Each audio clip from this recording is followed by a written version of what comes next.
আচ্ছা, তুমি কি সেই ব্যক্তিকে দেখেছো যে আমার আয়াতগুলোকে অস্বীকার করে এবং বলে যে আমাকে তো ধন সম্পদ ও সন্তান সন্ততি দিয়ে সমৃদ্ধ করা হতেই থাকবে? সে কি গায়েব জেনে ফেলেছে কিংবা করুণাময় আল্লাহর কাছ থেকে কোনো প্রতিশ্রুতি আদায় করে নিয়েছে? কখনো নয়। সে যা বলে আমি তা লিখে রাখবো। কাল্লা সানাকতুবু মা ইয়াকুলু, সে যা বলে আমি তা লিখে রাখবো। ওয়ানামুদ্দু, এবং বাড়াবো। ওয়ানামুদ্দুল্লাহু মিনাল আযাবি, আযাবি বাড়াবো। আচ্ছা, হ্যাঁ, এবং তার শাস্তি আরও বাড়িয়ে দেব। যে সন্তান ও ধন সম্পদের কথা সে বলে তা শেষ পর্যন্ত, আচ্ছা, তা শেষ পর্যন্ত আমারই অধিকারভুক্ত হবে এবং সে একাকী আমার কাছে হাজির হবে। সূরাতুল মারিয়াম। অপর এক রেওয়ায়েত থেকে জানা যায় যে আবু জাহেল ইবনে হিশাম রাসূলুল্লাহ সাল্লাল্লাহু আলাইহি সাল্লামের সাথে দেখা করে বলে, হে মুহাম্মদ, আমাদের দেবদেবীকে গালাগালি করা তোমাকে বন্ধ করতে হবে, নচেৎ তোমার খোদাকে গাল দেব। এ প্রসঙ্গে আল্লাহ নাজিল করেন, ওদের দেবদেবীকে তোমরা গালি দিও না, তাহলে ওরা শত্রুতা ও অজ্ঞতার কারণে আল্লাহকে গাল দিবে। সূরা আনআম।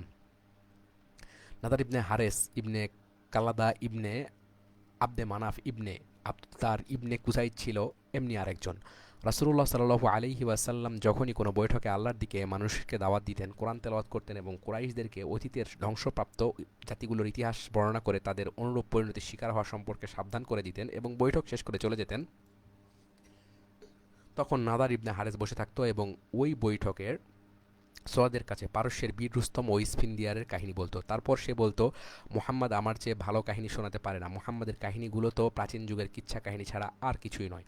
ওগুলো মুহাম্মদ যেমন লিখে রেখেছে তেমনি আমিও লিখে রেখেছি। তার সম্পর্কে আল্লাহ নাজিল করেন, তারা বলেছে এসব প্রাচীন যুগের কিচ্ছা কাহিনী যা মুহাম্মদ সাল্লাল্লাহু আলাইহি ওয়াসাল্লাম লিখিয়ে নিয়েছে। এগুলো তাকে প্রতিদিন সকালে ও বিকালে শিখানো হয়। হে নবী, তুমি বলো, এ বাণী তিনি নাজিল করেছেন এবং যিনি আকাশ ও পৃথিবীর সকল গুপ্ত রহস্য জানেন, বস্তু তিনি ক্ষমাশীল পরম করুণাময়। তার সম্পর্কে আরও নাজিল হয়, ইযা তুতলা আলাইহি আয়াতুনা ক্বালা আসাতিরুল আউয়ালিন। আরও নাজিল হয়, ওয়াইলুল লিকুল্লি আফাকিন আথীম ইয়াসমাউ আয়াতিল্লাহি তুতলা আলাইহি থুম্মা ইউসিররু মুস্তাকবিরান কাআন লাম ইয়াসমাআহা ফাবাশশিরহু বিআযাবিন আলীম। এমন প্রত্যেক মিথ্যাবাদী পাপিষ্ঠের জন্য ধ্বংস, যার সামনে পঠিত আল্লাহর আয়াতগুলো শুনেও সে দাম্ভিকতার উপর শক্ত হয়ে দাঁড়ায় এবং এমন ভান করে যেন শুনেনি, সুতরাং তাকে যন্ত্রণাদায়ক শাস্তির সংবাদ জানিয়ে দাও। আল জাসিয়া। আরেক ব্যক্তি হলো আখনাস ইবনে সুরাইক ইবনে আমর ইবনে ওয়াহাব সাকাফি। সে একজন গণ্যমান্য লোক ছিল।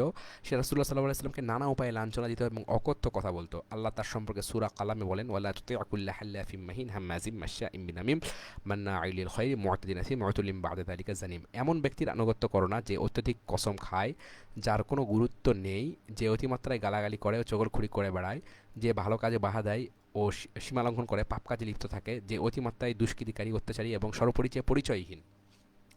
ওয়ালিদ ইবনে মুগিরা বলেছিল, কুরাইশ গোত্রে আমার মতো সর্দার এবং সাকিব গোত্রে আবু মাসুদ ইবনে আবু উমায়ের সাকাফি থাকতে ওহী নাজিল হলো কিনা মোহাম্মদের উপর, আমরা দুই শহরের দুই প্রধান ব্যক্তিত্ব কিনা বাদ পড়ে গেলাম। আচ্ছা, সেটা বলছে যে কুরাইশ গোত্রে, ওয়ালিদ ইবনে মুগিরা বলছে কুরাইশ গোত্রে আমার মতো ব্যক্তি আর সাকিব গোত্রে আবু মাসুদ ইবনে উমায়ের সাকাফি থাকতে কেন রসুলের উপর ওহী নাজিল হলো সে কথা। তো আল্লাহ তাআলা তখন সূরা যুখরুফে এই আয়াতটা নাজিল করেছেন, ওই যে ওয়াকাউ লাউলা নুজিলা হাযাল কুরআনু আলা রাজুলিম মিনাল ক্বরিয়াতাইনি আযীম। ক্বরিয়াতাইনি মানে দুইটা গ্রাম, মিনাল ক্বরিয়াতাইনি আযীম আহুম ইয়াকসিমুনা রাহমাত রাব্বিক। আচ্ছা, তারা বলেছে দুই শহরের, মক্কা এবং তায়েফ। আচ্ছা, দুই শহরের কোনো এক প্রধান ব্যক্তির উপর কোরআন নাজিল হলেই ভালো হতো। তোমার প্রভুর অনুগ্রহ কি ওরাই বন্টন করে থাকে? পার্থিব জীবনে তাদের জীবিকা আমি তাদের মধ্যে বন্টন করেছি এবং আমি তাদের কিছু সংখ্যক লোককে অপর কিছু সংখ্যক লোকের উপর শ্রেষ্ঠত্ব দান করেছি, যার ফলে একে অন্যকে কাজে লাগাতে পারে। আসলে তারা যা সংগ্রহ করেছে তার চেয়ে তোমার প্রভুর অনুগ্রহই উৎকৃষ্ট। উকবা ইবনে আবু মুয়িত ও উবাই ইবনে খলফ উভয়ে পরস্পরের অন্তরঙ্গ সহচর ছিল। একবার উকবা রাসূলুল্লাহ সাল্লাল্লাহু আলাইহি ওয়াসাল্লামের মজলিসে বসেছিল এবং তার কথা শুনেছিল। উবাই এ খবর শুনতে পেরে উকবার কাছে এসে বলল, তুমি মুহাম্মাদের মজলিসে বসেছো এবং তার কথা শুনেছো, তা কি আমি শুনিনি মনে করছো? অতঃপর সে কঠিন শপথ বাক্য উচ্চারণ করে বলল, তুমি যদি মুহাম্মাদের মজলিসে বসে থাকো এবং তার কথা শুনে থাকো আর তার মুখে থুথু নিক্ষেপ না করো, তবে তোমার মুখ দেখা আমার জন্য হারাম হয়ে যাবে। আল্লাহর অভিসম্পাদ উকবার উপর। হতভাগা সত্যি সত্যি আল্লাহর দুশমন উবায়ের নির্দেশ অনুযায়ী কাজ করলো। এ সম্পর্কে আল্লাহ নাজিল করলেন, ওয়ায়মে আদু জালিম আলায়াদেহি, সেদিন জালেম নিজের আঙ্গুল কামড়ে অনুশোচনা করবে এবং ভাববে, হায় আমি যদি রাসূলের সহযোগিতা করতাম, হায় আমি যদি অমুককে অন্তরঙ্গ বন্ধুরূপে গ্রহণ না করতাম, সে তো আমাকে বিপদগামী করে দিয়েছে। আমার কাছে পথনির্দেশ আসার পর। বস্তুত শয়তান মানুষকে হেয় করতে খুবই সিদ্ধহস্ত। একদিন উবাই ইবনে খলফ একখানা জীর্ণকায় পুরনো হাড় নিয়ে রাসূলুল্লাহ সাল্লাল্লাহু আলাইহি সাল্লামের কাছে গেল এবং বলল, হে মুহাম্মদ, তুমি কি বিশ্বাস করো যে আল্লাহ এই ধ্বংসপ্রায় হাড়কে পুনরুজ্জীবিত করবেন? অতঃপর সে ওটা নিজের হাতের উপর গুঁড়ো করে বাতাসে ফুঁক দিয়ে রাসূলুল্লাহ সাল্লাল্লাহু আলাইহি সাল্লামের দিকে উড়িয়ে দিল। রাসূলুল্লাহ সাল্লাল্লাহু আলাইহি সাল্লাম বললেন, হ্যাঁ, আমি বলি, আল্লাহ ওই হাড়কে এবং তোমাকে এরূপ জীর্ণ হয়ে যাওয়ার পর পুনরুজ্জীবিত করবেন। অতঃপর তোমাকে জাহান্নামে নিক্ষেপ করবেন। এ প্রসঙ্গে আল্লাহ নাজিল করেন, সে আমাকে দিয়ে দৃষ্টান্ত দেয় আর নিজের সৃষ্টির ব্যাপারটা ভুলে যায়। সে বলে, এই অস্থিগুলি যখন জরাজীর্ণ হয়ে গেছে তখন কে এগুলোকে আবার জীবিত করবে? তুমি তাকে বলো, এগুলোকে তিনি পুনর্জীবিত করবেন, যিনি প্রথমবার এগুলোকে সৃষ্টি করেছিলেন। তিনি সৃষ্টির সব কাজই জানেন। তিনি সেই আল্লাহ যিনি তোমাদের জন্য শ্যামল সবুজ আগুন উৎপন্ন করেছেন এবং তা দিয়ে তোমরা নিজেদের চুলা জ্বালাও। ইয়াসিন। আরেক দল যখন রাসূলুল্লাহ সাল্লাল্লাহু আলাইহি ওয়াসাল্লাম কাবার তাওয়াফ করছিলেন তখন আসাদ ইবনে আব্দুল মুত্তালিব ইবনে আসাদ ইবনে আব্দুল উজ্জা, ওয়ালিদ ইবনে মুগিরা, উমাইয়া ইবনে খলফ ও আস ইবনে ওয়াইল সাহমি রাসূলুল্লাহ সাল্লাল্লাহু আলাইহি ওয়াসাল্লামকে ঘিরে ধরল। তারা সবাই ছিল নিজ নিজ গোত্রের প্রবীণ ব্যক্তি। তারা বলল, হে মুহাম্মদ, এসো, আমরা তোমার আল্লাহর পূজা করি আর তুমি আমাদের দেবদেবীর পূজা করো। এভাবে আমরা পরস্পরের কাজে শরিক হয়ে যাই। যদি তোমার মাবুদ আমাদের দেবদেবীর চেয়ে ভালো হয়ে থাকে তাহলে আমরা তার পূজায় অংশ পেয়ে গেলাম, আর যদি আমাদের দেবদেবতা তোমার খোদার চেয়ে ভালো হয়ে থাকে তাহলে তুমিও তার অংশ পেয়ে গেলে। এর জবাবে আল্লাহ নাজিল করলেন, কুল ইয়া আইয়ুহাল কাফিরুন। আচ্ছা, আল্লাহ কাফিরদেরকে ভিত্তি প্রদর্শনের জন্য জাক্কুম বৃক্ষের উল্লেখ করলে আবু জাহেল ইবনে হিশাম বলল, হে কুরাইশগণ, মুহাম্মদ যে জাক্কুম বৃক্ষের ভয় দেখাচ্ছে সেটা কি জানো? তারা বলল, না। তখন সে বলল, মদিনার খেজুর যা মাখন সহকারে রাখা হয়। আল্লাহ শপথ করে বলছি, মদিনায় যদি বসবাস করার সুযোগ পাই তাহলে তৃপ্তি সহকারে ওটা খাবো। এ প্রসঙ্গে আল্লাহ তাআলা নাজিল করলেন, ইন্না শাজারাতাজ জাক্কুম তুআমুল আথিম কাল মুহলি ইয়াগলি ফিল বুতুন। মানে পেটের ভিতরে তেলের গাদের মতো পেটের ভিতরে এমনভাবে উতলে উঠবে যেমন ফুটন্ত পানি টকবক করে উঠলে ওঠে আর দোকান। অর্থাৎ জাক্কুম সম্পর্কে আবু জাহেল যা বলে তা আসলে সেটা ঠিক নয়। একবার ওয়ালিদ ইবনে মুগিরা রাসূলুল্লাহ সাল্লাল্লাহু আলাইহি ওয়াসাল্লামের সাথে মিলিত হয়। রাসূলুল্লাহ সাল্লাল্লাহু আলাইহি ওয়াসাল্লাম তার সাথে কথা বলতে আরম্ভ করেন। তিনি ওয়ালিদের ইসলাম গ্রহণের ব্যাপারে আশাবাদী হয়ে উঠেছিলেন। এই সময় অন্ধ সাহাবী উম্মে মাকতুম সেখানে গিয়ে হাজির হলেন। তিনি রাসূলুল্লাহ সাল্লাল্লাহু আলাইহি ওয়াসাল্লামের সাথে আলাপ শুরু করে দিলেন এবং তাকে কোরআন পড়ে শোনাতে বললেন। রাসূলুল্লাহ সাল্লাল্লাহু আলাইহি ওয়াসাল্লামের কাছে তার এই আগমন ও কথাবার্তা বিরক্তিকর বলে মনে হলো, কারণ তিনি ওয়ালিদের সাথে কথাবার্তায় তেমন মনোযোগ দিতে পারছিলেন না। ফলে তার ইসলাম গ্রহণের ব্যাপারে তিনি যে আশা পোষণ করেছিলেন সেটা পণ্ড হয়ে যাবার উপক্রম হলো। আব্দুল্লাহ ইবনে উম্মে মাকতুমের কথাবার্তা অতিমাত্রায় বেড়ে যেতে আরম্ভ করেছে দেখে তিনি বিরক্তি ভরে মুখ ফিরে নিলেন এবং তাকে কোনো গুরুত্ব দিলেন না। তাই আল্লাহ তাআলা তার সম্পর্কে নাজিল করলেন। আচ্ছা, সূরাতুল আবাসার কথা। আচ্ছা, ঠিক আছে।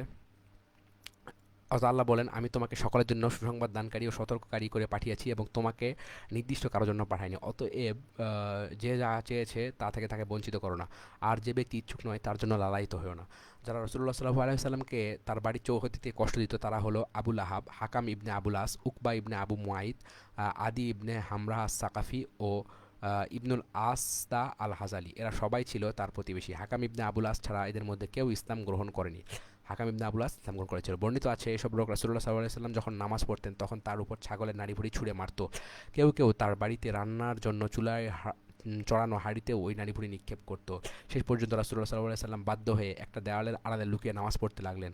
তারা তার শরীরে নাড়িভুড়ি নিক্ষেপ করলে রাসূলুল্লাহ সাল্লাল্লাহু আলাইহি ওয়াসাল্লাম তা একটা লাঠির মাথায় উঠিয়ে বাড়ির বাইরে যেতেন এবং সংশ্লিষ্ট লোকের ঘরের দরজায় গিয়ে ডেকে বলতেন, হে আব্দে মানাফের জাতিগোষ্ঠী, এটা তোমাদের কোন ধরনের প্রতিবেশী সুলভ আচরণ? তারপর তিনি সেই নারীভুড়ি রাস্তায় ফেলে দিতেন। আবিসিনিয়া থেকে মক্কার লোকদের ইসলাম গ্রহণের খবর শুনে মুহাজিরদের প্রত্যাবর্তন। রাসূলুল্লাহ সাল্লাল্লাহু আলাইহি ওয়াসাল্লামের যেসব সাহাবী আবিসিনিয়ায় হিজরত করেছিলেন তারা শুনলেন যে মক্কাবাসীরা ইসলাম গ্রহণ করেছে। এ কথা শুনে তারা মক্কা অভিমুখে রওনা দিলেন। মক্কা নগরীর কাছাকাছি পৌঁছালে তারা জানতে পারলেন যে মক্কাবাসীরা ইসলাম গ্রহণ করেছে বলে যে কথা তারা শুনেছেন তা ঠিক নয়। ফলে মক্কাবাসীদের কারো সহযোগিতা নিয়ে অথবা গোপনে ছাড়া কেউ নগরীতে প্রবেশ করলেন না। সর্বমোট ৩৩ জন সাহাবী আবিসিনিয়া থেকে প্রত্যাবর্তন করলেন। ওসমান ইবনে মাজুন ও ওয়ালিদ ইবনে মুগিরার আশ্রয়ে এবং আবু সালামা ইবনে আব্দুল আসাদ ও আবু তালিব ও তার মাতা রাবাহ বিনতে আব্দুল মুত্তালিব আশ্রয়ে মক্কায় প্রবেশ করেন। চুক্তি বাতিল হওয়ার কাহিনী। বনু হাশিম ও বনু মুত্তালিবকে বর্তে অবরোধ করে রাখার লক্ষ্যে কুরাইশগণ যে চুক্তিনামায় সই করে, কুরাইশদের একটি দল অবশেষে তা বাতিল করার উদ্যোগ গ্রহণ করে। এ ব্যাপারে সবচেয়ে বেশি কৃতিত্ব হিশাম ইবনে আমরের, কারণ তিনি ছিলেন নাদলা ইবনে হিশাম ইবনে আব্দে মানাফের মা শরিক সৎ ভাই। হিশাম অবরুদ্ধ বনি হাশিম ও বনি মুত্তালিবের কাছে আসতেন এবং তাদেরকে উটের পিঠে করে এনে খাদ্যদ্রব্য সরবরাহ করতেন। গিরিবর্তের প্রবেশ মুখে এসে নিজের মাথা থেকে শিরস্থান খুলে তা দিয়ে একপাশে সজোরে আঘাত করতেন। তারপর গিরিবর্তের ভেতরে প্রবেশ করতেন, পুনরায় আসতেন এবং পোশাক পরিচ্ছদ দিয়ে যেতেন। এভাবে বিভিন্ন সময় দরকারি জিনিসপত্র সরবরাহ করতেন। একদিন তিনি জুহাইর ইবনে আবু উমাইয়া ইবনে মুগিরার কাছে গেলেন। তিনি ছিলেন আব্দুল মুত্তালিবের কন্যা আত্মিকার ছেলে। আচ্ছা, গিয়ে বললেন, হে জুহাইর, তুমি নিজে তো খেয়ে পড়ে ও স্ত্রী পরিজন নিয়ে দিব্যি সুখে আছো, অথচ তোমার মামারা কোথায় কীভাবে আছেন তাও তোমার জানা আছে। তারা বয়কট অবস্থায় রয়েছেন, কেউ তাদের সাথে কেনাবেচা করে না, বিয়ে শাদী করে না। তুমি কি করে এই অবস্থা মেনে নিয়েছো? আমি আল্লাহর শপথ করে বলছি, আহ, ওরা যদি আবুল হাকাম ইবনে হিসামের মানে আবু জাহেলের মামা হতো, আর তুমি আচ্ছা আর তুমি তাদেরকে এভাবে বয়কট করতে, তাকে অনুরোধ করতে, তাহলে সে কখনো তোমার অনুরোধ রক্ষা করতো না। জুহাইর বলল, ব্যাস হয়েছে, আর বলতে হবে না। শোনো হিসাম, আমি একা কি করতে পারি? আমার সাথে যদি আর একজন লোক হতো তাহলে এই চুক্তি বাতিল করার উদ্যোগ নিতাম। হিসাম বললেন, লোক তো একজন পেয়েছি। জুহাইর বলল, কে তিনি? হিসাম বলল, আমি নিজে। জুহাইর বলল, আর একজন লোক খুঁজে বের করো। হিসাম মুতিম ইবনে আদির কাছে গিয়ে তাকে বলল, হে মুতিম, বনু আব্দ মানাফের দুইজন লোক যদি অনাহারে ধুকে ধুকে মারা যায়, তাহলে তুমি কি কুরাইশদের মন রক্ষা করার জন্য সেই দৃশ্য নীরবে দেখবে? কুরাইশদেরকে যদি এভাবে সুযোগ দিতে থাকো তাহলে তারা তোমাদের দিকেও দ্রুত ধেয়ে আসবে। মুতিম বলল, বেশ, তো বুঝলাম। আমি একা এর কি করতে পারি? হিসাম বলল, তুমি তো আর একজন লোক পেয়ে গেছো। মুতিম বলল, কে সে? হিসাম বলল, আমি নিজেই সেই ব্যক্তি। মুতিম বলল, তৃতীয় একজন লোক আমাদের খুঁজে বের করা দরকার। হিসাম বলল, তৃতীয় একজন লোকও পেয়ে গেছি। মুতিম বলল, কে সে? হিসাম বলল, জুহাইর ইবনে আবু উমাইয়া। মুতিম বলল, চতুর্থ আরেকজন খুঁজে বের করো। তখন সে বুখতারি ইবনে হিসামের কাছে গেল। তার কাছে গিয়ে সে মুতিমকে যা বলেছিল তারই পুনরাবৃত্তি করলো। আবুল বুখতারি বলল, হ্যাঁ, মানে আমরা যদি এটা করতে যাই তাহলে আমাদের সাহায্যকারী কেউ হবে কি? সে বলল, হ্যাঁ। সে বলল, কে? হিসাম বলল, জুহাইর, মুতিম এবং আমি নিজে। আবুল বুখতারি বলল, পঞ্চম আরেকজন লোক খুঁজে বের করো। তখন সে জামা ইবনে আসওয়াদ ইবনে আব্দুল মুত্তালিবের কাছে গেল। সে অবরুদ্ধদের সাথে আত্মীয়তা ও অধিকারের কথা উল্লেখ করে তার সাথে বিষয়টা আলোচনা করলো। জামা বলল, তুমি যে কাজে আমাকে আহ্বান করেছো, আর কেউ কি তার পক্ষে আছে? সে বলল, হ্যাঁ। অতঃপর সে তাকে সবার নাম বলল। এরপর মক্কার উচ্চভূমিতে হাজ্জন নামক পর্বতের পাদদেশে তারা সমবেত হবার একটা তারিখ নির্ধারণ করলো। যথাসময়ে তারা সেখানে জমায়েত হলো এবং চুক্তিনামাটা বাতিল করার জন্য তোড়জোড় শুরু করার সিদ্ধান্ত নিল। জুহাইর বলল, আমি নিজে এ ব্যাপারে অগ্রণী হয়ে সবার সাথে আলাপ আলোচনা করার দায়িত্ব নিলাম। পরদিন সকালে তারা সবাই কুরাইশদের সভাস্থলগুলোতে গিয়ে জড়ো হলো। জুহাইর জাঁকজমকপূর্ণ পোশাক পরে উপস্থিত হলো এবং 7 বার কাবার তাওয়াফ করে সমবেত জনতার কাছে এসে বলল, হে মক্কাবাসী, আমরা খাবো পড়বো আর বনু হাসিম অবরুদ্ধ অবস্থায় ধুকে ধুকে মরবে, কেউ তাদের সাথে কেনাবেচা করতে পারবে না। এটা কি করে হতে পারে? আল্লাহর শপথ, এই সম্পর্ক বিনাশী ও জুলুমের প্ররোচনা দানকারী চুক্তিনামা ছিঁড়ে ফেলার আগে আমি ক্ষান্ত হব না। মসজিদে হারামের এক কোনায় উপবিষ্ট আবু জাহেল বলে উঠল, তুমি মিথ্যা বলছো, আল্লাহর শপথ, ওটা ছেড়া যাবে না। তখন জামা ইবনে আসাদ বলল, আল্লাহর শপথ, তুমি নিজে সবচেয়ে বড় মিথ্যাবাদী। এই চুক্তিনামা যখন লেখা হয় তখন আমরা ওই জিনিসটার ব্যাপারে সম্মতও ছিলাম না।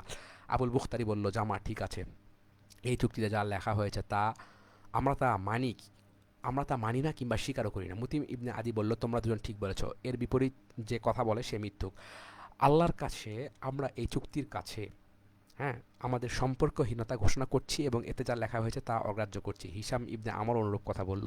সব শুনে আবু জাহেল বলল, ব্যাপারটা রাতের অন্ধকারে স্থিত হয়েছে এবং এ সম্পর্কে অন্য কোথাও পরামর্শ করা হয়েছে। আবু জাহেল যখন কথা বলছিল তখন আবু তালেব মসজিদের এক কোণে বসেছিলেন। মুতিম চুক্তিনামাটা ছিঁড়ে ফেলার জন্য এগিয়ে গেলেন, কিন্তু ওটা হাতে নিয়ে দেখলো একমাত্র বিস্মিকা আল্লাহুম্মা, হে আল্লাহ, তোমার নামে, এই শব্দটি ছাড়া সমগ্র চুক্তিনামাটা উই পোকায় খেয়ে ফেলেছে। চুক্তিনামার লেখক মানসুর ইবনে ইকরামার হাত অবশ হয়ে গিয়েছিল বলে কথিত আছে।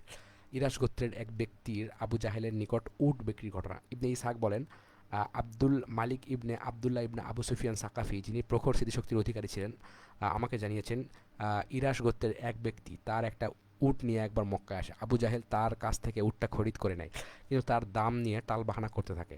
ইরাশি লোকটা অনন্য পায় হয়ে কুরাইশদের একটি সভায় গিয়ে হাজির হয়। সেখানে উপস্থিত সবাইকে সম্বোধন করে সে বলে, হে কুরাইশগণ, আবুল হাকাম ইবনে হিসামের কাছ থেকে আমার পাওনা আপনারা কেউ কি আদায় করে দিতে পারেন? দেখুন, আমি একজন বহিরাগত পথিক, আমাকে দুর্বল পেয়ে সে আমার পাওনা দিতে গড়িমসি করছে।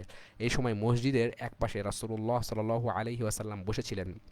উপস্থিত কুরাইশগণ রাসূলুল্লাহ সাল্লাল্লাহু আলাইহি ওয়াসাল্লামকে দেখিয়ে বলল, ওই যে লোকটা বসে আছে দেখছো, তার কাছে গিয়ে বলো সে তোমার পাওনা আদায় করে দেবে। আসলে তারা বিদ্যুৎচ্ছলেই কথাটা বলেছিল। আবু জাহেল ও রাসূলুল্লাহ সাল্লাল্লাহু আলাইহি ওয়াসাল্লামের মধ্যকার বৈরী সম্পর্কের কথা তাদের অজানা ছিল না। উট বিক্রেতা ইরাশি রাসূলুল্লাহ সাল্লাল্লাহু আলাইহি সাল্লামের কাছে গিয়ে হাজির হলো। তাকে বলল, হে আল্লাহর বান্দা, আবুল হাকাম ইবনে হিশাম তার দাপট দেখিয়ে আমার পাওনা নিয়ে টালবাহানা করছে। আমি একজন বহিরাগত পথিক। আমি এই লোকগুলির কাছে জিজ্ঞেস করলাম, আমার হক কে তা আমার হক কে আদায় করে দিতে পারে? তারা সবাই আপনাকে দেখিয়ে দিল। আপনি তার কাছ থেকে আমার পাওনা আদায় করে দিন। আল্লাহ আপনাকে রহমত করবেন। রাসূলুল্লাহ সাল্লাল্লাহু আলাইহি সাল্লাম বললেন, আমার সাথে এসো। এই বলে তিনি তাকে নিয়ে চললেন। কুরাইশরা তাকে ওই লোকটা কুরাইশরা তাকে ওই লোকটার সাথে যেতে দেখে এক ব্যক্তিকে পিছনে পেছনে পাঠিয়ে দিয়ে বলল, যাও দেখে এসো মুহাম্মদ সাল্লাল্লাহু আলাইহি সাল্লাম কী করে। রাসূলুল্লাহ সাল্লাল্লাহু আলাইহি সাল্লাম আবু জাহেলের বাড়ি চলে গেলেন। সেখানে পৌঁছে তিনি দরজায় করাঘাত করলেন। সে ভেতর থেকে বলল, কে? তিনি বললেন, আমি মুহাম্মদ, একটু বেরিয়ে এসো। সে তখনই বেরিয়ে এলো। ভয়ে তার প্রাণ বেড়ে যাওয়ার উপক্রমে চেহারা বিবর্ণ হয়ে গেছে। রাসূলুল্লাহ সাল্লাল্লাহু আলাইহি সাল্লাম তাকে বললেন, এই ব্যক্তিকে তার পাওনা দিয়ে দাও। সে তৎক্ষণাৎ বলল, আচ্ছা একটু অপেক্ষা করো, তার পাওনা দিয়ে দিচ্ছি। এই বলে সে বাড়ির ভিতরে প্রবেশ করলো। কিছুক্ষণ পর বেরিয়ে এসে উট বিক্রেতাকে তার পাওনা দিয়ে দিল। অতঃপর রাসূলুল্লাহ সাল্লাল্লাহু আলাইহি সাল্লাম ফিরে এলেন। উট বিক্রেতাকে বললেন, এবার তুমি তোমার কাজে ফিরে যাও। সে কুরাইশদের সেই সভায় গিয়ে হাজির হলো এবং উপস্থিত লোকদেরকে বলল, আল্লাহ তাকে উত্তম পুরস্কার দিন, তিনি আমাকে আমার পাওনা আদায় করে দিয়েছেন। আর যে ব্যক্তিকে তার পেছনে পেছনে পাঠিয়েছিল তাকে বলল, এই তুমি কি দেখলে? সে বলল, সে এক আশ্চর্যজনক কাণ্ড, তাকে কিছুই করতে হয়নি, যে শুধু দরজায় করাঘাত করেছে। আর অমনি সে যেন আতঙ্কিত হয়ে বেরিয়ে আসলো। সে তাকে বলল, এই ব্যক্তির পাওনা দিয়ে দাও। সে বলল, আচ্ছা একটু অপেক্ষা করো, এক্ষুনি দিয়ে দিচ্ছি। এই বলে ভেতরে গিয়ে তৎক্ষণাৎ পাওনা এনে দিয়ে দিল। কিছুক্ষণের মধ্যে আবু জাহেল সেখানে উপস্থিত হলে সবাই তাকে বলল, কি ব্যাপার, তোমার কি হয়েছে? আজ তুমি যে কাণ্ড করেছো এমন তো আর কখনো করতে দেখিনি। আবু জাহেল বলল, এটা সত্য যে মুহাম্মদ আমার দরজার কড়া নাড়া ছাড়া আর কিছু করেনি।